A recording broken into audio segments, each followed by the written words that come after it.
katulad nga ng ating inaasahan, Mm. kanina ay ang huling hirit ni Attorney Kaufman tungkol dito sa Mm. kaso ni Duterte. At katulad nga ng ating inaasahan ay sabi ni Kaufman, sarswela lang ang mga ebidensyang iprinisinta ng Oo.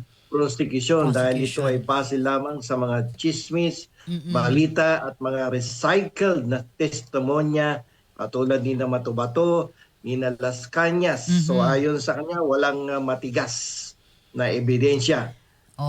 Oo. Gaya ng pirmadong utos ng dating Pangulo na magpapatunay na talagang may direct link si Mm.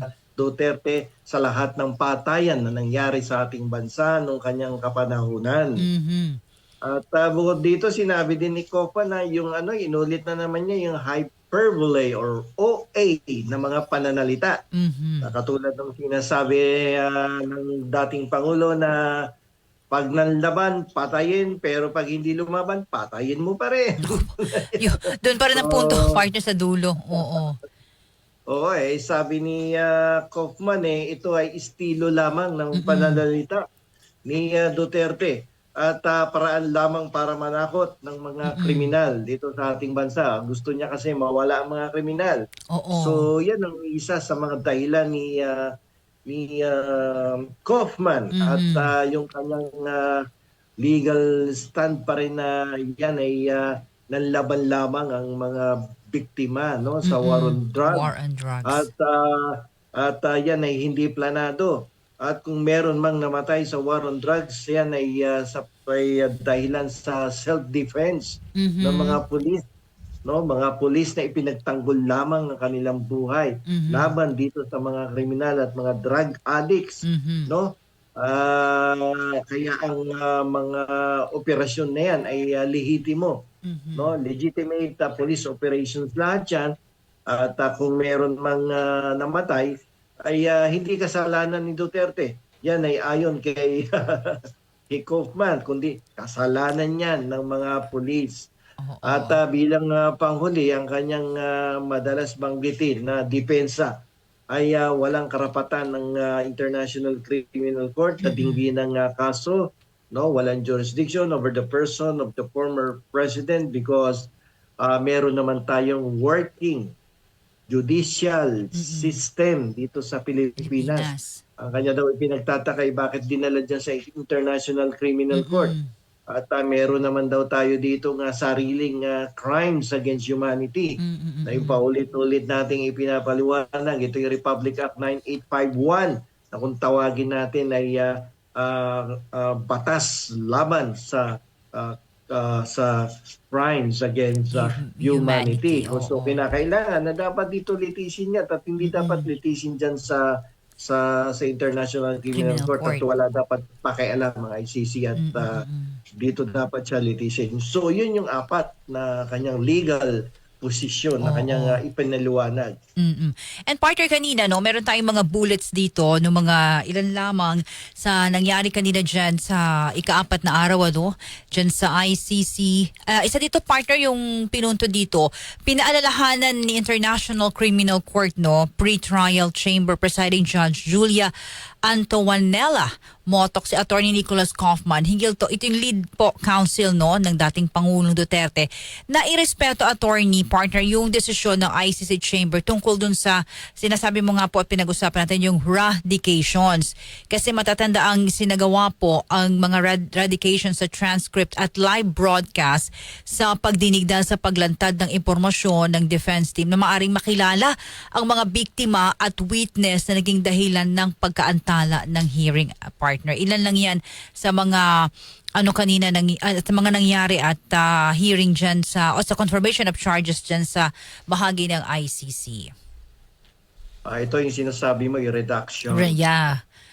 So Reductions, kasi partner. dito, Mm-mm. sa reduction kasi, kinakailangan gawin niya ng International Criminal Court sapagkat hindi Mm-mm. dapat kinakailangan makita ang mga pangalan at mga Mm-mm. sensitibong impormasyon tungkol sa mga testigo at ang mga taong may kinalaman dito sa kaso na to dahil pinangangalagaan ng korte ang seguridad at pribadong yung privacy ng mga testigo. So Oho. napansin ko nga yun kanina sapagkat itong si Kaufman ay banggit ng banggit doon sa pangalan ng mga testigo at Correct. Mm-mm. kaya mapapansin natin biglang tumitigil at nawawala sa ere ang Mm-mm. hearing sapagkat medyo medyo may kakulitan itong si Attorney Kaufman. Ito Kaufman. ay mukhang sinasadya niya, no? Mm-mm. Para sa akin, it's more like of an intentional act on the part of Mm-mm. Attorney Kaufman. Alam mo, may kaso daw dating ganito na madalas Ah. hindi na nire-respeto yung privacy at security of the witnesses. In one case, that was filed also with the International Criminal Criminal Court. court. Na kung Oo. saan ng mga testigo sa kaso ay binuyangyang nung kalaban ng defense yung Mm-mm. mga pangalan ng testigo. Kaya ang nangyari, unti-unti nawala yung mga testigo. Yung iba Mm-mm. napatay, nawala. Mm-mm. So natakot. So ano nangyari sa kaso? Walang nangyari sa kaso Nako. because wala nang testigo eh. So itong Mm-mm. si Kaufman medyo I think he is in bad faith. Oh. Ito, He is in bad faith. oo. Ito po partner no sa ating newsroom kanina, yung naitala natin na balita nangyari doon. Partner yung sinabi ni senior trial lawyer Julian Nicol, sabi niya, the facts can't be denied by the sprinklings. He ran a death squad in Davao.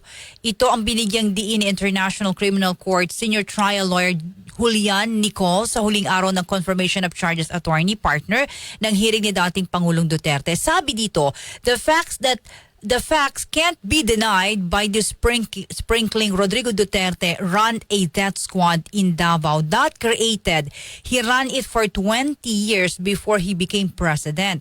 His promise was to kill thousands and he did. Sabi yan ni Nicole's partner dyan sa ICC pa rin. That is one thing that the prosecution is trying to prove in this Yeah.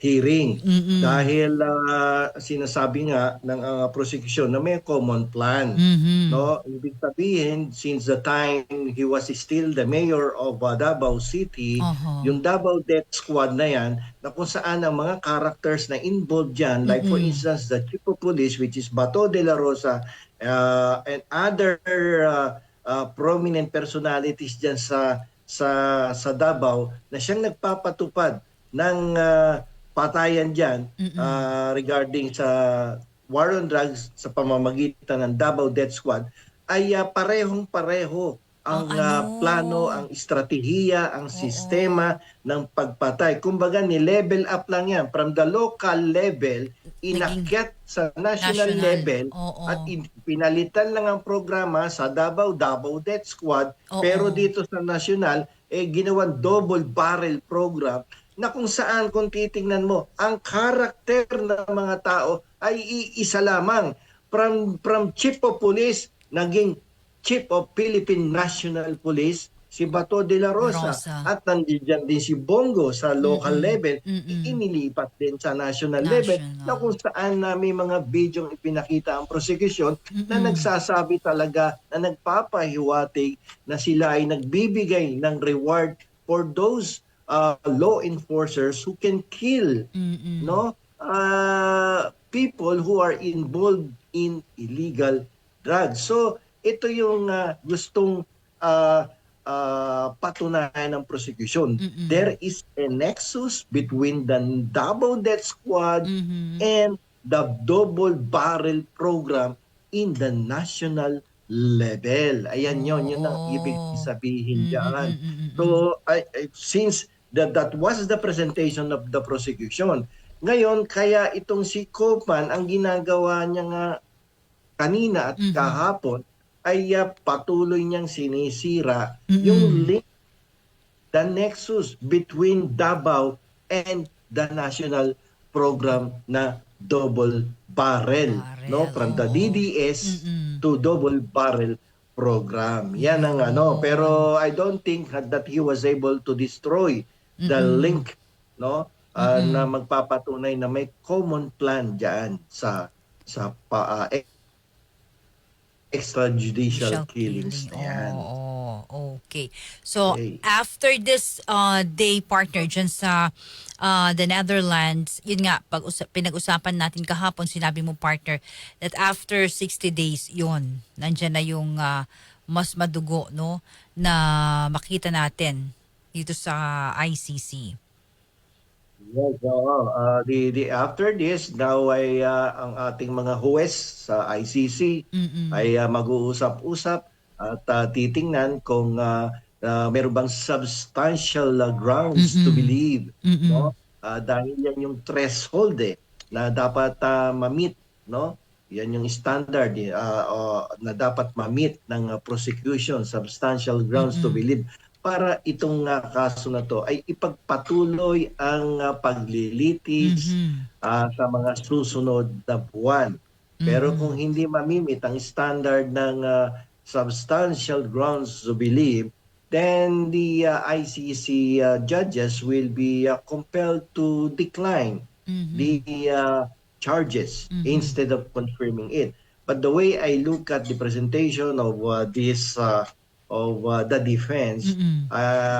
ako sa sarili ko lang naman opinion, I think Kaufman was not able to destroy no the characters, the link, the testimonies, the Mm-mm. written documents, the documents presented, and the arguments of the prosecution. Mm-mm. Palagay ko mas maganda yung presentation of the prosecution and their Prosecution. arguments as Oo. compared with the presentation of the defense Defense. counsel Mm-mm. because kung mapapansin mo sa kanyang closing statement, Mm-mm. lumalabas na pero medyo may ano pa siya may Mm-mm. konting drama pa ang kanyang closing Mhm. statement because he was trying to secure or to get a sympathy from those Duterte followers na hindi na dapat ituloy ang kaso na to sapagkat si Duterte ay matanda na, 80 Mm-mm. anyos at kinakailangang iuwi na siya at wala namang jurisdiction Diction. ang Oo. ICC. Paulit-ulit yan yung jurisdiction. Oo. Kasi isa yan sa